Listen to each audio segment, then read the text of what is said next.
సుందరకాండ తాత్పర్యం 27వ సర్గ. సీతాదేవి మాటలు విన్న ఆ రాక్షస స్త్రీలు కోపోద్రిక్తులయ్యారు.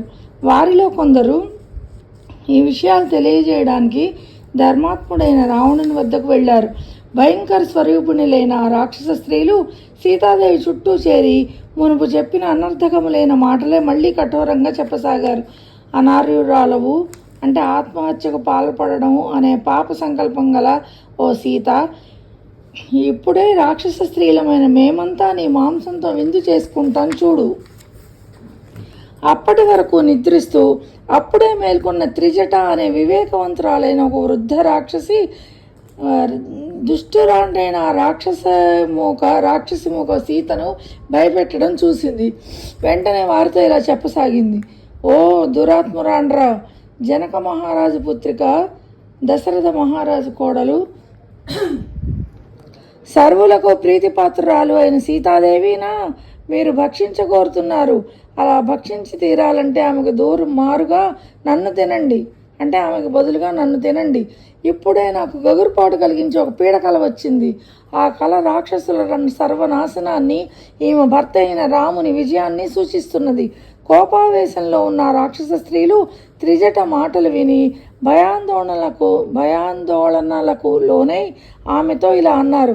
ఓ త్రిజట, నీ స్వప్న ఉదంతం సవివరంగా చెప్పు. అందుకు త్రిజట ఆ ప్రాతకాలంలో తనకు వచ్చిన కల గురించి ఇలా చెప్పసాగింది. ఏనుగు దంతాలతో నిర్మితమై 1000 హంసలు మోస్తున్న ఒక దివ్యమైన పల్లకి ఆకాశంలో సంచరిస్తూ అటు ఇటు వస్తుండడం నేను కల్లో చూశాను.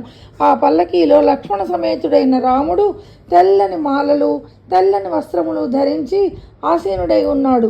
సముద్ర మధ్యంలోని ఒక తెల్లని పర్వతం మీద తెల్లని వస్త్రాన్ని ధరించి కూర్చున్న సీత కూడా అప్పుడు కలలో నాకు కనిపించింది.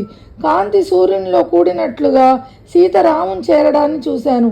తదుపరి రాముడు 4 దంతాలు గల పర్వత ప్రమాణంలో ఉన్న ఒక ఏనుగునెక్కి లక్ష్మణునితో కలిసి ఆకాశ మార్గంలో వస్తూ ఉండడం నాకు కనిపించింది. తమ తేజస్సుతో భాసిల్లుతున్న పురుష శ్రేష్ఠులైన రామలక్ష్మణులు తదనంతరం తెల్లని మాలలను, తెల్లని వస్త్రాలను ధరించి సీత వద్దకు రావడం చూశాను.